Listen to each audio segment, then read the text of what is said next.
Hello farmers இன்னைக்கு முடிவில் எதை பற்றி போகிறோம்னா நம்ம மல்லிகை செடிகளுக்கு வித்யுத் பிளான்கள் வந்து சாயில் ரேஞ்சிங் கொடுத்துருந்தோம். ஸோ அதை நம்ம 2-3 கட்டமாக சாயில் ரேஞ்சிங் கொடுத்துருந்தோம்.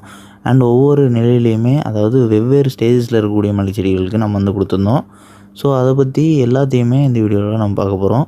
அதாவது அந்த வித்யுத் சாயில் ரேஞ்சிங் கொடுத்துருக்கக்கூடிய மல்லிகை செடிகளில் எந்த மாதிரியான வளர்ச்சி மாற்றங்கள் ஏற்பட்டிருந்திருக்கு அண்ட் அது எந்த அளவுக்கு தீவிரமாக பூக்கிறத இன்ஃப்ளூயன்ஸ் பண்ணோம் அப்படிங்கிறத பற்றி தான் பார்க்க போகிறோம்.